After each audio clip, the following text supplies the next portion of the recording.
Усім привіт! Хочу поділитися своїми думками щодо премії Оскар. Оскар пройде у нас 16 березня, і я гляну майже усі фільми, номіновані на премію, і хочу поділитися своїми думками щодо того, хто ж все-таки переможе. Пройдемося по самим популярним категоріям, і спочатку ми, звичайно, почнемо з найкращого фільму. В номінантах у нас є Марті Супрім, Бугонія, Грішники, Гамнет, Битва за битвою, Сентиментальна цінність і щось тут у нас забув F1 в цьому списку, але опустимо це питання. Також було номінований Франкенштейн та Секретний агент. Але все-таки я думаю, що з цього списку буде боротися за найкращий фільм це Мартін Супрім та Битва за битвою.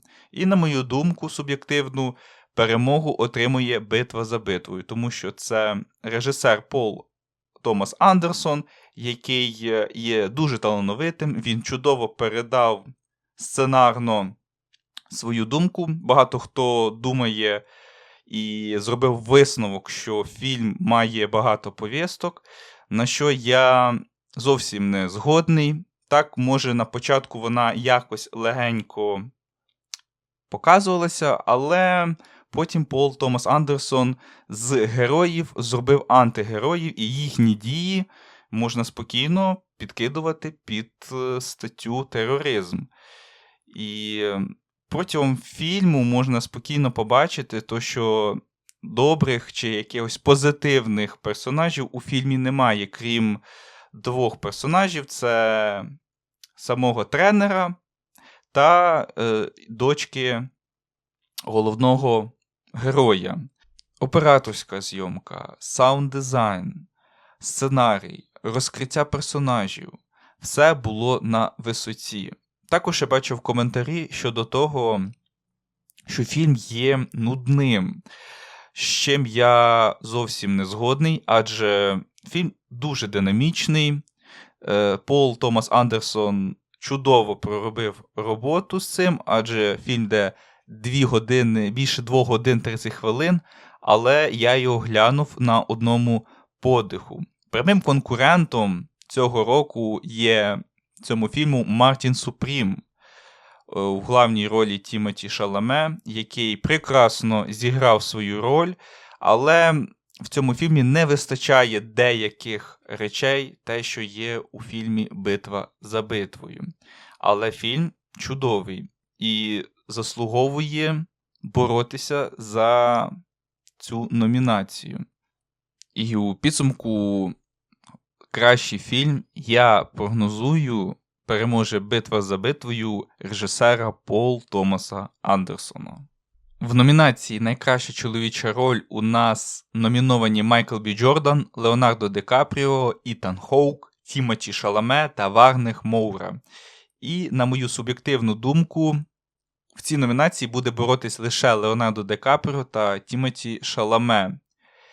І з цих двох я прогнозую, що перемогу отримає Тімоті Шаламе, адже він показав неймовірний перформанс своєї акторської гри.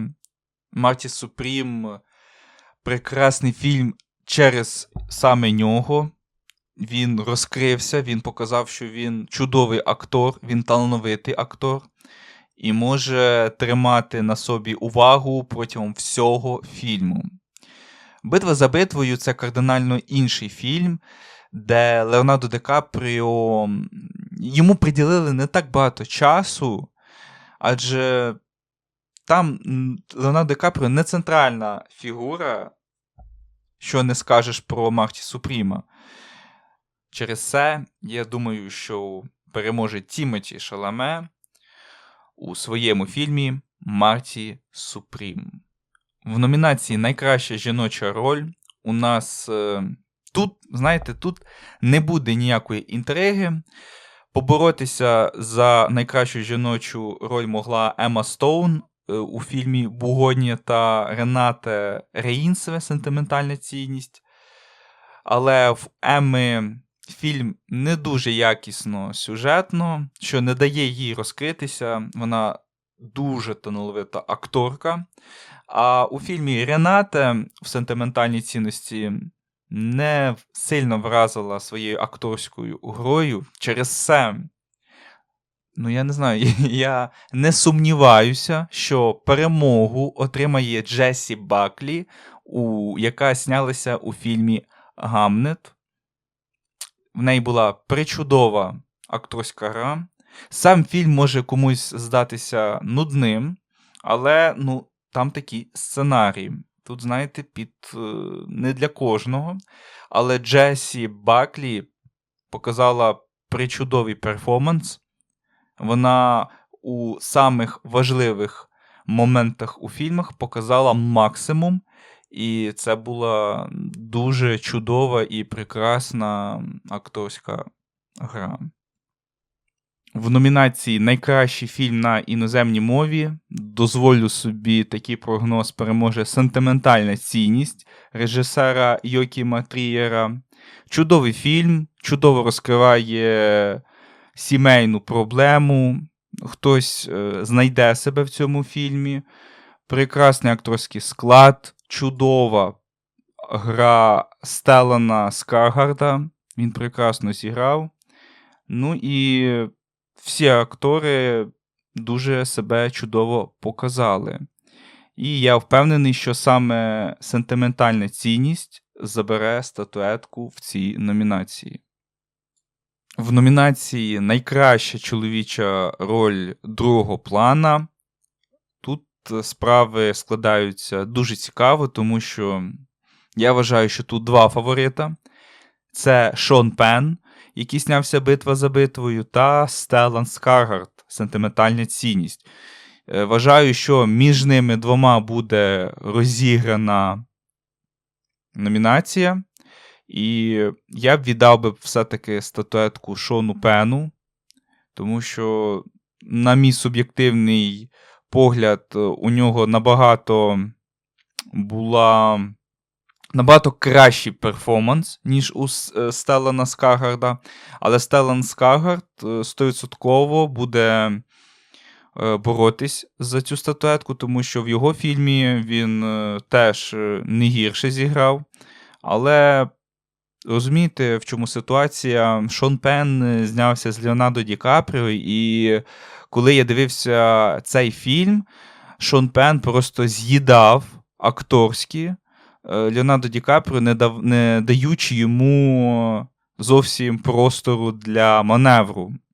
Тому що я вважаю, що Шон Пенн самий основний персонаж в фільмі «Битва за битвою». Його акторська гра була на такій висоті, що всі інші актори, які були у фільмі, вони абсолютно, так скажемо, ставали тінню Шона Пенна.